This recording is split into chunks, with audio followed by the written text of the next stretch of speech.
Al-Fatiha,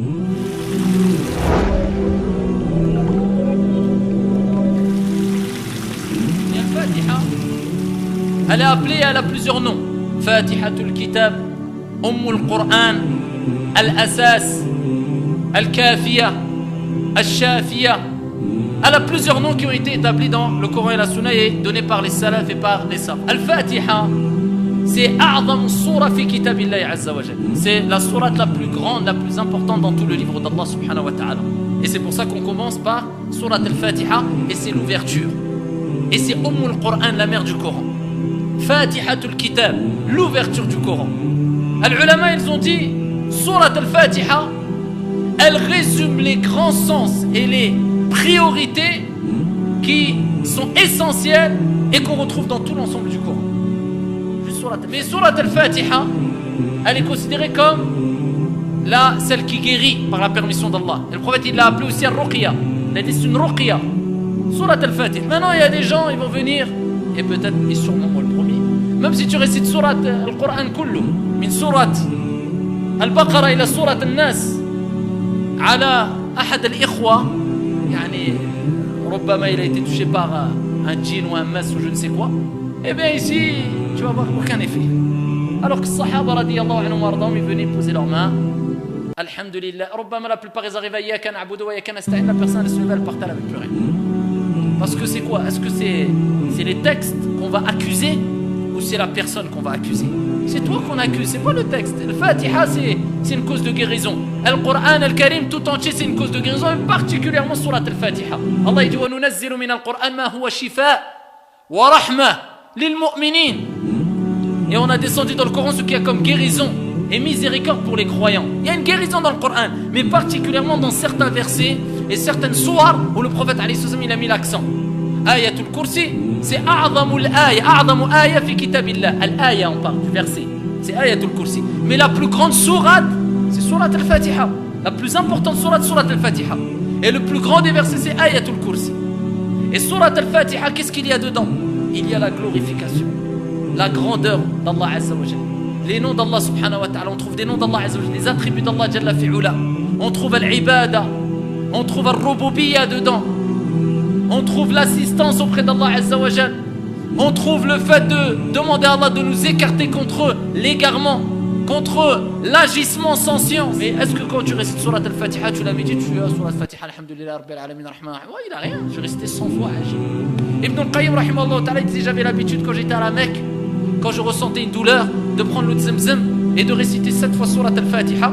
Et elle est appelée aussi Sab'ul Mathani, les 7 répétés. Il récitait 7 fois Surat Al-Fatiha et il disait après cela je n'éprouvais plus aucune maladie et plus aucune douleur. Et c'est une guérison contre tous les maux. Et c'est pas parce qu'une personne va avoir un mot hissi, c'est-à-dire une maladie hissiya au point de vue dans son corps, comme par exemple une douleur à la jambe, au genou ou un mal à la tête, qu'il ne peut pas faire ruqya. Ruqya, c'est pour les maladies mentales, psychologiques, physiques, tout.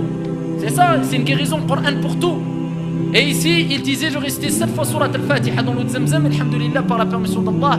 À chaque fois, je guérissais et je me contentais de cela. Rapporté par l'imam Al-Bukhari wa ghayruhu, le prophète alayhi salatu wa salam, il a rappelé que c'était une ruqya. Vous connaissez le texte, quand des compagnons radiyallahu anhum wa ardahum, ils se sont retrouvés auprès d'une tribu arabe et ils ont demandé hospitalité et ils ont refusé. Et donc ensuite, il y a une personne qui faisait partie des personnes les plus âgées dans le clan, dans la tribu des Arabes, qui leur avait refusé l'hospitalité et qui a été mordu piqué par un scorpion. Et donc ici, il a été touché par le venin du scorpion et ils n'arrivaient pas à trouver ici un moyen pour le guérir et le soigner. Donc qu'est-ce qu'ils ont fait? Ils ont fait appel aux compagnons radiyallahu anhum wa ardahum. Et ils ont demandé est-ce qu'il y avait quelqu'un qui pouvait ici essayer de le guérir. Et ils ont dit vous avez refusé notre hospitalité, vous voulez maintenant qu'on vous aide. Et ils ont dit en échange, eh bien, on désire une chose, si il guérit. Ils ont dit quoi? Ils ont dit on veut des moutons. Je sais plus, c'était peut-être une trentaine de moutons, je crois une trentaine, si mes souvenirs sont bons, à la kulli hal des moutons. Et donc ils ont accepté de prendre cela, et ils ont demandé hospitalité, d'accord? Et donc ici ils ont demandé hospitalité et ils leur ont donné ils leur ont donné hospitalité, mais en échange qu'ils puissent guérir la personne.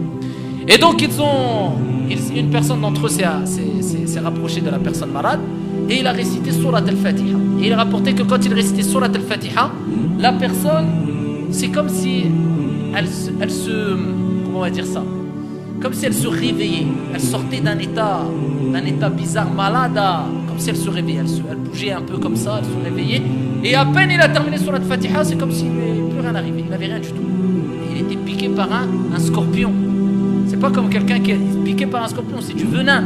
Eh bien, le temps de 5, 10, 20 secondes, eh bien la personne elle a guéri par la permission d'Allah. Ensuite ils lui ont donné comme récompense des moutons, et ensuite ils ont demandé au prophète est-ce qu'on pouvait prendre ces moutons, et le prophète il a dit comment, qui vous a informé que c'était une guérison sur la al-Fatiha? Et le prophète il leur a dit vous en prenez et vous laissez une part ici, donc pour le prophète qui allait servir à la communauté. Donc c'est une guérison, mais pour celui qui va la réciter avec concentration, d'accord, c'est-à-dire qu'il va comprendre le sens de l'Basmala. Ils disent que le passage qui est le plus fort dans Surat al-Fatiha et qui apporte le plus d'impact, certains savants disent que c'est quoi? Quand tu dis Iyyaka na'bud wa iyyaka nasta'in. Alors que l'isti'ana min al-ibada, l'isti'ana, chercher assistance auprès d'Allah Azza wa Jalla, c'est une ibada. Donc pourquoi Allah dit Iyyaka na'bud wa iyyaka nasta'in? Pour montrer l'importance de chercher secours auprès d'Allah, bien que ça fait partie de l'ibada. Pour insister dans le fait que tu dois chercher assistance auprès d'Allah, pas auprès des médecins ou des gens. Ça vient en second plan et c'est que sabab, c'est que des causes. Mais tu dois, avant tout, en début, au milieu et à la fin, chercher assistance auprès d'Allah Azza wa Jalla. Tout le temps. C'est ça ta priorité. Et réagir en te disant, ce n'est que des causes. Tout cela, c'est que des causes. Mais la plupart des gens, c'est quoi? Ils misent tout sur les médecins et disent, voilà, alhamdulillah, Rabbil alamin yashfi, mais c'est quoi? T'as mis quoi la priorité vraiment? Est-ce que t'as dit vraiment je sais que c'est Allah 100%, c'est que des causes? Ou est-ce que vraiment non, tu comptes à 90% sur les médecins et 10% sur Allah? Et la principale cause de guérison c'est ta niya, c'est ça. Si toi tu as mis en avant, c'est Allah qui guérit. Allahumma anta shafi. Pourquoi on dit ça? Allahumma c'est toi qui guéris.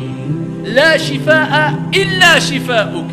Shifa'an la yughadiru saqama. Ya Allah, c'est toi qui guéris. Il n'y a aucune guérison si ce n'est ta guérison. Regardez les invocations, comment ils sont fortes. C'est pas simplement Allah, je fais, ouais, mais le médecin il a dit, ouais, cherche, fais les causes, cours. Mais rappelle-toi, et avant tout, c'est Allah qui guérit. Et fawarabbil Kaaba, si juste vraiment tu as cette intention-là, déjà, et tu comprends bien cela, et tu poses ta main, et tu récites, en te concentrant bien, en méditant bien, par la permission d'Allah, il peut guérir. Et les ulama, ils ont dit, il y a des causes de guérison. Parmi les causes, c'est quoi? Parmi les causes, c'est de la crainte d'Allah Azza wa Jalla. Que le malade et celui qui lui fait ruqya craignent Allah Azza wa Jalla. C'est parmi les plus grandes des causes aussi. La preuve de cela, Allah Azza wa Jalla dit وَمَنْ يَتَّقِ اللَّهِ يَجْعَلْ لَهُ مَخْرَجًا وَيَرْزُقْهُ مِنْ حَيْثُ لَا يَحْتَسِبُ. Celui qui craint Allah, c'est-à-dire qu'il يجعل بينه وبين غضب الله عز وجل وقاية وتلك الوقاية فعل الطاعات وترك المعاصي. C'est-à-dire, en bref, qu'il obéisse à Allah et qu'il délaisse les actes de désobéissance. Allah il dit celui qui craint Allah, on lui donne des issues favorables. Donc là, est-ce que tu es dans une gêne, tu es dans un problème quand tu es malade? Donc tu as besoin d'une issue favorable, oui ou non? C'est pour qui l'issue favorable? Celui qui craint Allah. En plus, ويجعل له مخرجا ويرزقه من حيث لا يحتسب. الرزق c'est quoi? C'est ce n'est pas que l'argent.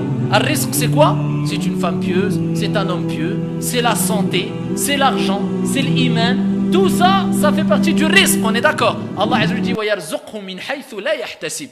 Donc pour le malade, on comprend, Allah va lui donner la guérison, la bonne santé, d'où il ne s'attend même pas.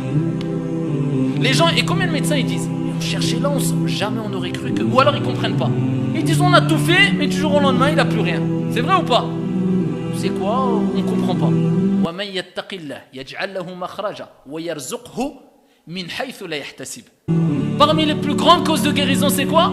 C'est taqwa Allah Azza wa Jalla. C'est la crainte d'Allah subhanahu wa ta'ala. Et ça, on peut dire, c'est parmi les plus grandes des causes de guérison. C'est de prendre considération que c'est Allah qui guérit, qui doit être au-dessus de tout le monde et qui doit être ta priorité dans ton intention. Et deuxième des choses, ta crainte d'Allah subhanahu wa ta'ala. Quand tu fais la ruqya, et la personne à qui on fait ruqya, qui craint Allah azza wa jal, et après, attends, bi'idnillah azza wa jal, la guérison va venir. Et ne te précipite pas. Ayyub, ça a été après des années, alayhi salam, qu'il a guéri. Et ensuite il a dit, Ya Allah, qu'est-ce qu'il a dit Ayyub? Après des années, il a rapporté 10 ans, il a rapporté 18 ans. Qu'est-ce qu'il a dit? Massani ad-dur. Il n'a pas dit m'a détruit le mal, j'ai été pulvérisé, j'en peux plus, j'en ai marre. Maintenant c'est devenu une habitude, j'en ai marre. Alors c'est une plainte ça, il a dit quoi? Le mal m'a effleuré au bout des années de grosses maladies.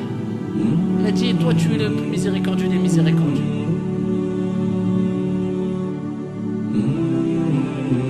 Il ne s'est même pas plaint, il n'a même pas dit Allah guéris-moi. Le mal m'a effleuré, c'est toi le miséricordieux. Allah l'a guéri.